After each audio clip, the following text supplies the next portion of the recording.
Hello friends, எல்லாரும் என்ன செய்றீங்க? சாப்பிட்டீங்களா? ஓகே ஃப்ரெண்ட்ஸ், இன்றைக்கி எங்களோட மத்தியான சாப்பாடு எல்லாம் தயாராகிட்டு என்னென்னு பார்த்துடலாமா? வாங்க ஒன்னோட வரிசை கட்டி பார்க்கலாமா? இது பார்த்தீங்கன்னு சொன்னால் சோறு, சம்பாரிசி சோறு. எங்களுக்கு தெரியாத எதுக்கு நீ டெய்லி சொல்கிறேன்னு நீங்கள் நினைக்கலாம். இருந்தாலும் நான் சொல்கிறேன் சரியா? இது வந்து சோறு, சம்பாரிசி சோறு. அதுக்கப்புறம் இது பார்த்தீங்கன்னு சொன்னால் சோயா மீட்டில் ஒரு குழம்பு வச்சுக்கோங்க ஃப்ரெண்ட்ஸ். செம்ம டேஸ்ட்டாக இருக்கும் சோயா மீட் குழம்பு. இன்றைக்கி காலையில் நான் வெண்டிக்காய் அப்படி ஏதாவது வாங்குவோம்ன்றது தான் ஃப்ரெண்ட்ஸ். மரக்கறி வர லேட் ஆகிட்டு ஜான கடையில். அதோட பார்த்தீங்கன்னு சொன்னால் சோயா மீட்டை வாங்கிட்டு வந்தாச்சு. அதில் ஒரு செம்மையாக குழம்பும் வச்சாச்சு. இங்கால பார்த்தீங்கன்னு சொன்னால் அரைக்கீரையில் ஒரு பால் கறி வச்சிருக்கிறேன். மரக்கறிக்கு ஃப்ரெண்ட்ஸ் எப்போவுமே ஒரு கீரை வகை இருக்கணும், அப்போ தான் செம்ம டேஸ்ட்டாக இருக்கும்.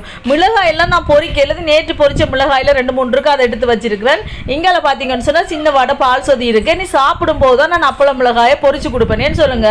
சாப்பிடேக்க அப்பளத்தை பொறிச்சா நல்லா இருக்கும். அப்படியே சுட பொறிச்சிட்டு மொறு சாப்பிட சூப்பராக இருக்கும். அதால தான். ஓகே ஃப்ரெண்ட்ஸ், இந்த வீடியோ பிடிச்சிருந்தா மறக்காம சேனலை சப்ஸ்கிரைப் பண்ணுங்க. இன்னொரு வீடியோவில் பார்க்கலாம். பை.